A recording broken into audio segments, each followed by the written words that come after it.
Hello everyone, hope you're all well. It's been a couple months. Today I wanted to talk a little bit about work and achievement and how/if those things relate to your value as a human being. I have always been someone who equates value with accomplishment, mainly my own value and my own accomplishment. I don't know where that came from. I feel like it started when I was really young. My parents never pressured me especially to do well, but I always kind of wanted to and did anyways. I rarely studied. I didn't study at all through high school, and only when I got to uni did I kind of start, but then by then I didn't really know how to do it, so I still didn't really. I just liked being naturally good at things, which is bad, but we'll talk about that in a second. But yeah, when I succeed, I feel deliberate and worthwhile, and when I don't, I feel a bit pointless. But why? To an extent, people are defined by their accomplishments. People tend to base quite a bit of their own identity around what they do. For a lot of people, what they do is one of the biggest, if not the biggest part of their lives, or at least most time consuming, takes up the biggest chunk of their lives. And I don't think forming an identity around what you do is bad. I don't think that's the bad thing, but there's, I guess, a number of reasons why, based on that, pride and a desire to succeed might be detrimental. If we're talking about careers, it's not necessarily advancing in the career on its own that's so satisfying. It's whatever comes with it. So it's more money or approval or recognition or influence that lives on after you die.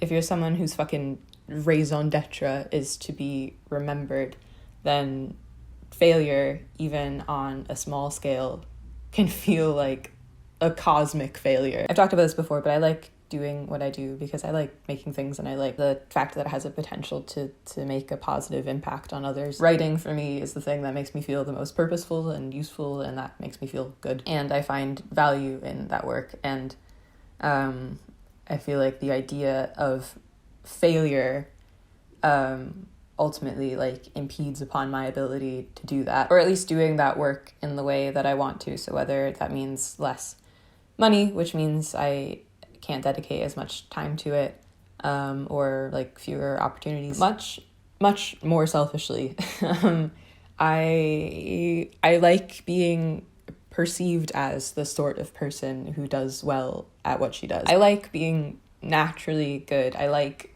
seeming smart. Of course I do. I just said raison d'etre.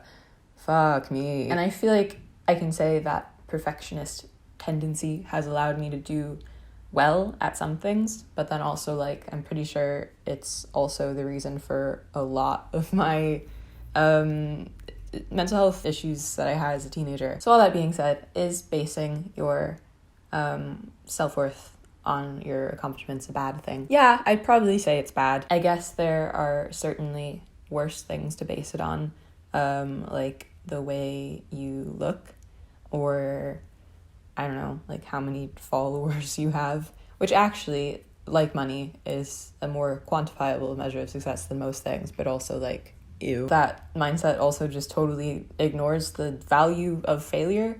One of my least favorite things about myself, and I hate it so much, is that I am so scared to fail. I'm so scared to get things wrong. It means I don't try new things as often as I'd like to. It means that when I do try new things, if I'm not immediately good at it, or if I'm not immediately the best at it, I'm fuck that, don't have time. I'm also really scared of being embarrassed and putting myself in vulnerable situations. And I hate those things about myself. I feel like they're such an impediment on my fucking life. And they're just, I think, quite unattractive traits in general. It's also important to say that even though I'm a perfectionist or whatever, I don't even think I work harder than the average person. That being said, it also just feels not to sound like I smoked weed once and now have opinions, but it kind of just feels like playing into capitalism's dirty hands. Especially young people, it seems everyone's obsessed with production and monetizing, and even hobbies, trying to find monetary value from it, because that's just the way the world is. It's the second you sink below the surface, you're done. So everyone's freaking out trying to figure out how they can make money from everything they do. It's exhausting. Of course people are thinking that achievement is everything, because when you need to pay bills, it is. Also, I'm sure social media exacerbates this, because everyone is just constantly broadcasting all the great stuff they're doing, and of course you compare yourself to that. especially when it has to do with like money and your ability to live comfortably, and then you start freaking out thinking, well, I'm not doing that, so I must be like a worse person.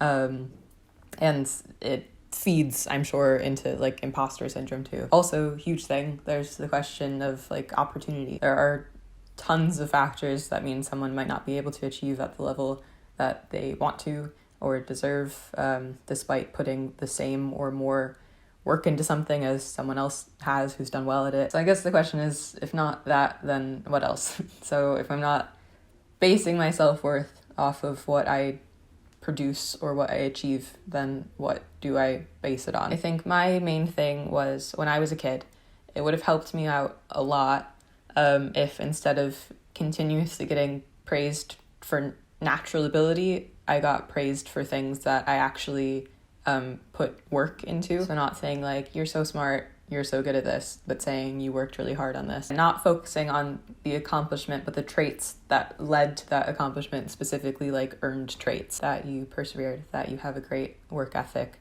that you're really passionate. Or maybe you can measure worth by accomplishment, it's just that the definition of accomplishment is too rigid. I've been using academic and career related examples, but maybe accomplishments can be more aligned with like being a good person or being a thoughtful person or a curious person. When I was thinking about this stuff and reading about it, there was a quote that said, meditate on the part of you that never changes. So the things about yourself that have nothing to do with achievement, like when you strip everything away, when you're at home alone or with people you love, like what's left. And I think maybe being happy with the what's left is really important. Your value probably is everything. It's how you treat other people. And it might be a little hippy-dippy, but it might also just be like recognizing the freaking inherent value in being alive. Like just that sitting here and breathing right now is totally irreplaceable, and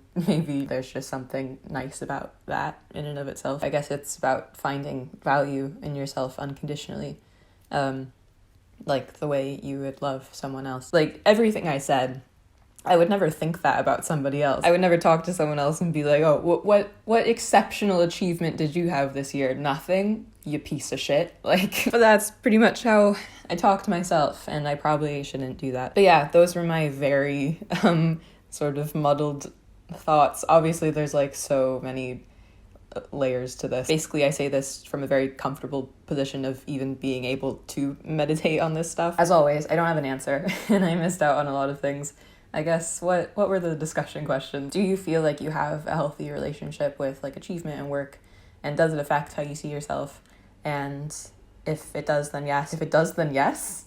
Pardon, monsieur? If it does, if it does, then why? And if it does not, then also why? Or even, do you disagree with the conceit of this whole thing? And do you think maybe basing value in achievement can actually be a positive thing? Also, I like the idea of meditating on the part of you that never changes. So I don't actually have a good answer for that about myself, but I'm curious to know how you guys relate that to yourselves. Yeah, I think that's it. Please tell me everything I missed. Ooh, let's just do a quick little update. I'm sorry, I know I'm like on here so sporadically, and it's like, it's been 3 months and I'm back and here's a video prompted by nothing. But I've been working on a second novel. If you don't know, I had a novel come out earlier this year in March with Penguin Random House. It's called The Truth About Keeping Secrets, and I'll put a link to it in the description. Hey. I've been working on a second novel since the beginning of this year. It's kind of nearing-ish completion. I broke my wrist in June or July, which feels like simultaneously so long ago and yesterday. But when that happened, I was finishing one of the drafts for the book, and it just came to like a screeching halt. It was so annoying. Originally, it was going to come out early next year, but then I got pushed back again. So either way, I'm also working on something else, which will come out next year. So I'll either have 2 books out next year, or one out next year and one the year after. I say after making this whole video about not basing your self-worth on the stuff that you do, but there's like the whole past like quarter of this year entirely defined by what I've been working on. I had an idea because I've got a lot of new poetry for this other thing that I'm working on, and I sort of wanted to do, I don't know if anyone would be interested in this, let me know, maybe in like December, I think it'd be really cool to do maybe like a show. Not like a show, that makes it sound like I'm gonna like do a little dance or something, but like does it? No, but like a reading. 30-40 minutes of poetry to like test out the new material. Like I'm a comedian or something and anyone actually reacts to poetry in a way other than like, you know. But in London in December, Q&A kind of thing. You bring books to sign. Yeah, let me know if that's something that interests you. I think that would be a lot of fun. But yeah, okay, that's me. Thank you guys so much for watching, and I'll talk to you soon.